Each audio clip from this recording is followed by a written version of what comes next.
Choppadandi assembly నియోజకవర్గంలో రాజకీయాలు ఒక్కసారిగా హాట్గా నడుస్తున్నాయి.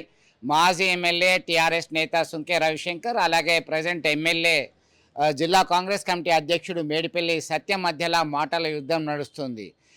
ఆయన కొన్ని రోజుల ముందే మేడిపల్లి సత్యం మీడియా సమక్షంలో ఆయన సవాల్ విసరడం జరిగింది. గత బీఆర్ఎస్ హయాంలో కొండగట్టు అంజన్న ఆలయ అభివృద్ధికి ఏ నిధులు ఇవ్వలేదు, ₹1 నిధులు కూడా కేటాయించలేదు. ఒకవేళ కేటాయించినట్టయితే తన పదవికి రాజీనామా చేస్తానని సవాల్ చేయడం జరిగింది. దీంతో ఒక్కసారిగా ఇటీవల కాలంలో ఆంధ్రప్రదేశ్ ఉప ముఖ్యమంత్రి పవన్ కళ్యాణ్ కొండగట్టు అంజన్న ఆలయ అభివృద్ధి కోసం 35,19,00,000 వ్యయంతో ఒకటి బాల విరమణ మంటపము, అలాగే 96 గదులకు సంబంధించి ఘాట్ రోడ్లో ఆయన శంకుస్థాపన చేయడం జరిగింది. దానికి మేడిపల్లి సత్యం, అలాగే మంత్రి అడ్లూరి లక్ష్మణ్ కుమార్, ఇతర అధికారులు హాజరయ్యారు. ఈ క్రమంలో మాజీ ఎమ్మెల్యే టీఆర్ఎస్ నేత సుంకే రవిశంకర్ మీడియా సమక్షంలో నువ్వు చేసిన సవాల్ని నేను స్వీకరిస్తున్నాను, మీ మంత్రి దేవాదాయ శాఖ మంత్రి, మీ మంత్రి అసెంబ్లీలో అంగీకరించారు. ₹100 కోట్ల గత ప్రభుత్వం కొండగట్టు అంజన్న అభివృద్ధి కోసం ఇచ్చారు, మర్చిపోయారు అని చెప్పి ఆమె చేసినటువంటి ప్రకటనను గుర్తు చేస్తూ స్థానిక ఎమ్మెల్యే చేసినటువంటి సవాల్ని నేను స్వీకరిస్తున్నాను, మీరిచ్చింది ఏంటి, మేమిచ్చింది ఏంటి, చర్చకు సిద్ధమా అంటూ ఆయన ప్రతి సవాల్ చేయడం జరిగింది. మొత్తం మీద ఇటు ఎమ్మెల్యే వర్సెస్ మాజీ ఎమ్మెల్యే మధ్య జరిగినటువంటి మాటల యుద్ధం అనేది తారాస్థాయికి చేరిందని చెప్పుకోవచ్చు. ఇది ఎటువైపు దారితీస్తుంది అనేటువంటి విషయంపై పొలిటికల్ సర్కిల్లో డిస్కషన్ అయితే కొనసాగుతుంది. Let us wait and see. మీ ముందుకు రావడానికి ప్రధానమైన అంశం కోరిన కోరికలు తీర్చే కొంగు బంగారం కొండగట్టు అంజన్న దివ్యక్షేత్రం. ఈ రాష్ట్ర తొలి ముఖ్యమంత్రి వర్యులు కల్వకుంట్ల చంద్రశేఖరరావు గారు ఈ రాష్ట్రంలోనే కాకుండా దేశంలోనే ఒక మహామాన్విత ఆలయంగా తీర్చిదిద్దాలని, మరి ఆలయాన్ని ఏ రకంగా అభివృద్ధి చేసిండో మనం తర్వాత మాట్లాడుకుందాం. అయితే ముందుగా నిన్న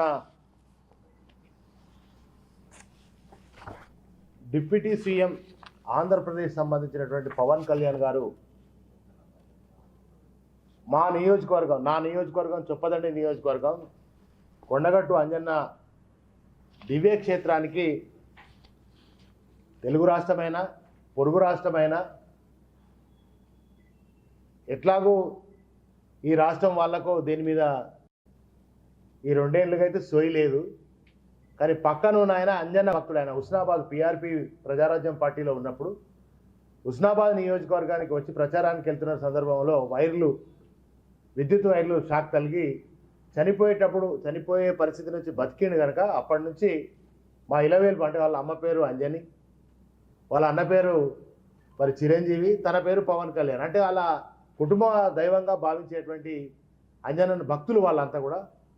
మరి ఆ భక్తుడు నిన్న కొండగట్టు అంజన్న ఆలయానికి దాదాపుగా ₹35 కోట్లతో ఒక ధర్మశాల నిర్మాణం చేయాలని చెప్పి, మాల విరమణ మండపాన్ని కట్టాలని చెప్పి నిన్న పనులు చేయడం మేము వారిని స్వాగతిస్తున్నాం, అభినందిస్తున్నాం ఈ యొక్క తెలంగాణ రాష్ట్ర పక్షాన.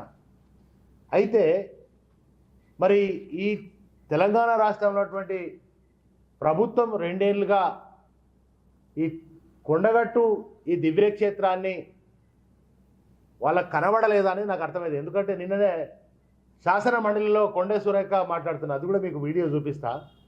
శాసనం హుటాహుటిన చెమటలు పట్టినాయి. పక్క రాష్ట్రం డిప్యూటీ సీఎం పవన్ కళ్యాణ్ వచ్చి మన రాష్ట్రానికి నిధులు ఇస్తే ఎంత సిగ్గుచేటని, కొద్దిగా సిగ్గన్న వచ్చి మాట్లాడిందని అనుకుంటున్నా నేను. కానీ ఆడికి ఉత్త చేతులతోటే వేరు, వట్టి చేతులతోటే అడ్లూరి లక్ష్మణ్ గారు ఒక మంత్రి హోదాలో, అదేవిధంగా మన స్థానిక శాసనసభ్యుడు అసత్యం, ఆయన పేరు సత్యం కానీ మాట్లాడేది అన్ని అసత్యాలే. అయితే ఆయన పోయిండ్రు, ఉట్టి చేతులతో ఊపుకుంటూ పోయి మాకింకా మా ప్రభుత్వంలో నేను చేసిన గిరి ప్రదక్షిణ, మా గిరి ప్రదక్షిణకు నిధులు ఇవ్వండి అని అడుక్కుంటాను. అరే మీరు ప్రభుత్వంలో ఉన్నారా నాయన, ఓ మంత్రి ఓ ఎమ్మెల్యే ఆ గిరి ప్రదర్శన డబ్బులు ఇయ్యండి అని పవన్ కళ్యాణ్ గారిని డిప్యూటీ సీఎంని అడుక్కునే దౌర్భాగ్య పరిస్థితిలో ఈ రాష్ట్ర మంత్రివర్గము రాష్ట్ర ఎమ్మెల్యేలు చుప్పదండి నియోజకవర్గ ఎమ్మెల్యే ఉన్నాడంటే సిగ్గు అనిపిస్తుంది. సిగ్గు కూడా లేదు. ఆయన వచ్చి చెప్తా అంటే ఆయన మాట్లాడడానికి సప్పట్లు కొడుతున్నారు. సప్పట్లు కొట్టడానికి చేతులు ఉన్నాయి, స్వాగతం పలకడానికి ఉన్నది, ఉత్త చేతులతో ఊపుకోవడానికి హస్తం గుర్తుల పరిస్థితి ఉన్నది. సిగ్గన్న ఉండాలి. మరొక పక్క రాష్ట్రం నుంచి ఒక పవన్ కళ్యాణ్ గారు ఈ రాష్ట్రానికి 35 కోట్లు ఇస్తున్నారు, తెచ్చిండు. దాని శిలాఫలకానికి కొట్టడానికి మేము కూడా పోతున్నాం. మరి మేము కూడా కొన్ని నిధులు ఇచ్చినట్టు ఉండాలనేది అన్న సొయ్యలేనటువంటి ప్రభుత్వాన్ని చూస్తే నాకు చాలా బాధ అనిపిస్తున్నటువంటి పరిస్థితి కనబడుతూ ఉంది. అందుకే మరి ఇప్పటికైనా అంజన్నను జర గుర్తుపెట్టుకోండి. మా అంజన్న ఇప్పటికైనా కొండా సురేఖ గారు కూడా మాట్లాడిన అంశాన్ని మీకు ముందు చూపిస్తా. హఠాత్తుగా కొండ గట్టు మీద ప్రేమ వచ్చినట్టు కనబడ్డది కొండా సురేఖ మంత్రివర్గానికి. మా రమణాన్న ఎల్రమణన్న ఎమ్మెల్సీ గారు శాసన మండలిలో ప్రస్తావన చేసిన గత ప్రభుత్వంలో కేసీఆర్ గారు మరి 100 కోట్ల నిధులు ఇచ్చిండ్రు. ఆ నిధులను అక్కడ ఉపయోగపడడానికి అభివృద్ధి చేయడానికి చేయండి అని ఆయన ప్రశ్నిస్తే కొండా సురేఖ గారు ఏం సమాధానం చెప్పిందో కూడా మీకు ఒక వీడియోలో నేను చూపిస్తా. అంతేకాకుండా ₹1 కూడా తీసుకురాకుండా మరి రకరకాల మాట్లాడుతున్నటువంటి ఈ సందర్భంలో నాకు మరి ఈ బీఆర్ఎస్ ప్రభుత్వం ఏదైతే ఉన్నప్పుడు ఆ బీఆర్ఎస్ ప్రభుత్వంలో ఏం జరిగింది, లేదా మరి ఈ కాంగ్రెస్ ప్రభుత్వం 2 ఏళ్ళుగా, ఈ 2 ఏళ్ళే కాదు గతంలో 50-60 ఏళ్ళు పాలించింది ఈ కాంగ్రెస్ ప్రభుత్వం వాళ్ళే. అసలు కొండగట్టు పరిస్థితి ఎట్లుండే, ఆడ మినిమం భక్తులకు తాగడానికి నీళ్ళ సౌకర్యం కూడా లేకుండే, మంచినీళ్ళ సౌకర్యం కూడా లేకుండే. కోనేరు వస్తే పాత కోనేరు ఉండే, ఆడ అవి ఎప్పటి నుంచో మురుగైన నీళ్ళు పాపం భక్తులు వాటినే చిలకరించుకొని పోయే పరిస్థితి ఉండే. కరెంటు సరిగా ఉండాలన్నటువంటి పరిస్థితి ఉండే.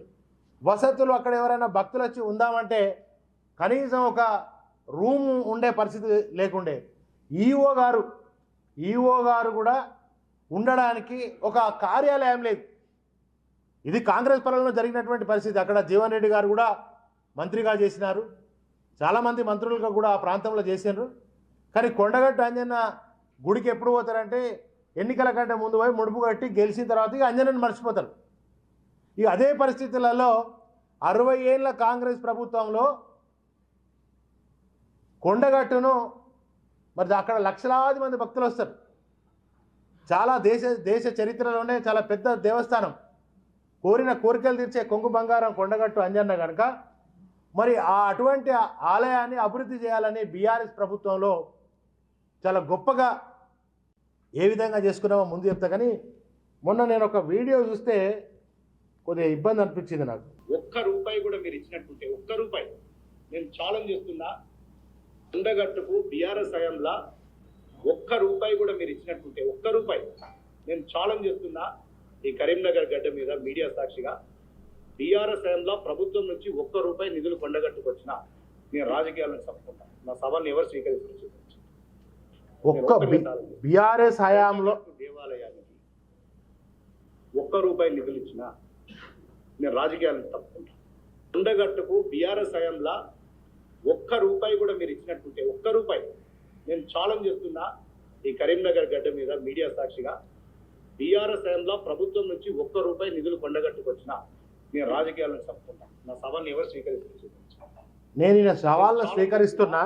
ఈ కరీంనగర్ గడ్డ మీద మీడియా సాక్షి ఈయన సవాళ్ళను స్వీకరిస్తున్నా. ప్రభుత్వం నుంచి ₹1 నిధులు కొండగట్టుకు వచ్చినా నేను రాజకీయాలను తప్పుకుంటా. నా సవాల్ని ఎవరు స్వీకరిస్తారు? మరి గత ప్రభుత్వం 100 కోట్లకు ఇచ్చి మామూలుగా చేతులు దులుపుకున్నా కూడా మేము మాత్రం నేను ఛాలెంజ్ చేస్తున్నా, ఈ కరీంనగర్ శాసన మండలిలో ఏమో మంత్రి గారు 100 కోట్లు బీఆర్ఎస్ ప్రభుత్వం గత ప్రభుత్వం 100 కోట్లు ఇచ్చి చేతులు దులుపుకున్నది, ఇక మేము దీని అభివృద్ధి కోసం కట్టుబడి ఉన్నామనేమో శాసన మండలిలో మంత్రి గారు కొండా సురేఖ గారు చెప్తారు. ఇదే ఇక్కడ ఉన్నటువంటి ఎమ్మెల్యే ఆయనకి ఈడ ఈ ప్రాంతం తెలియదు, ఆ కొండగట్టు తెలియదు, ఆడ ఏముండే గతంలో ఆ కాంగ్రెస్ ప్రభుత్వంలో ఏమున్నదో తెలియదు, ఏం లేదో తెలియదు. కనుక ఆయన ఏమంటాడు, ఒక్క రూపాయి కూడా బీఆర్ఎస్ హయాంలో ఒకవేళ ఇచ్చి ఉంటే నేను శాశ్వతంగా రాజకీయాల నుంచి తప్పుకుంటా అని ఆయన సవాల్ విసిరితే ఆ సవాలు నేను స్వీకరిస్తున్నా. నేను కూడా సవాల్ చేస్తున్నా, సత్యం గారు మీరు అన్న మాట మీద కట్టుబడి ఉండండి. నిజంగా మీరు ఎమ్మెల్యే అయితే, రాజకీయ నాయకుడు అయితే, మీరు సత్యం, మీ పేరు సత్యం ఉంటే, మీరు నిజంగానే సత్యాలు మాట్లాడితే తప్పకుండా దీన్ని కట్టుబడి ఉండాలి. ఇక నేను వై జంక్షన్కి వస్తా, కొండగట్టు వై జంక్షన్కు నేను వస్తా.